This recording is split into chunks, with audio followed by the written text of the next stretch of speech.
Smart viewers pernah dengar soal film horor klasik Indonesia yang penuh sensasi seperti Sundel Bolong? Nah, Binus University baru aja ngadain sesi book review untuk mengupas tuntas buku yang berjudul The Real Guilty Pleasure bareng langsung sang penulis subjek konten koordinator Binus Film Eki Imanjaya. Buku ini merupakan terjemahan dari disertasi Pak Eki loh. Di buku ini juga jelasin mengenai film-film Indonesia yang kurang dikenal tapi malah laku di luar negeri. Tapi selain membahas film-film Indonesia, karya ini juga menggambarkan suasana politik di Indonesia. Selain membahas buku The Real Guilty Pleasure, kita juga diajak buat nonton cuplikan film-film horor nih. Namun, cuplikan ini bukan cuma ditonton aja, tapi juga dikupas tuntas dari sisi budaya, politik, sampai pesan-pesan tersembunyi yang dijelaskan langsung oleh Eki Imanjaya. Coba kita tanya ke penerbit bukunya langsung aja kali ya. Kalau menurut saya kan horor itu kan bisa bersifat universal ya. Mungkin kasus atau konteksnya adalah masa lalu, tapi sebenarnya masih relevan kalau dengan pembacaan zaman sekarang. Misalnya ada beberapa film-film yang didaur ulang atau di remake ya, kayak Ratu Ilmu Hitam, Pengabdi Setan, kemudian ada Bayi Ajaib gitu kan.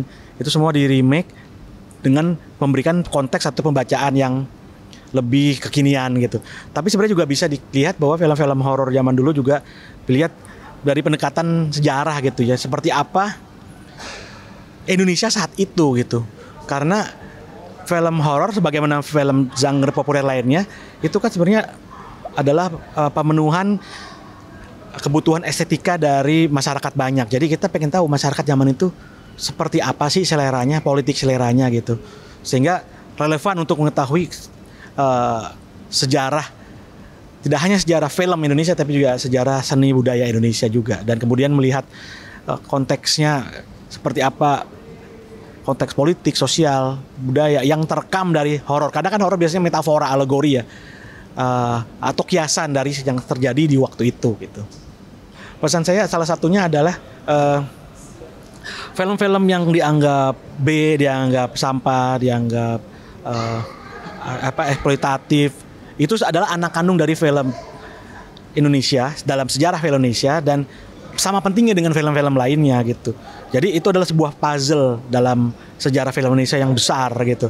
Jadi harus diterima dan dianggap bagian dari film Indonesia, sehingga dengan begitu maka puzzle sejarah film Indonesia menjadi lengkap dengan adanya film-film ini. Karena faktanya film-film ini adalah film-film walaupun tidak terlalu direkomendasi atau malah dijauhi, dicaci maki oleh oleh pemerintah dan elit budaya saat itu, tapi jutaan orang menonton. Berarti itu kan sesuatu ya, bahwa banyak jutaan orang menonton itu adalah sebuah tanda atau sebuah indikasi tertentu terhadap masyarakat saat itu gitu.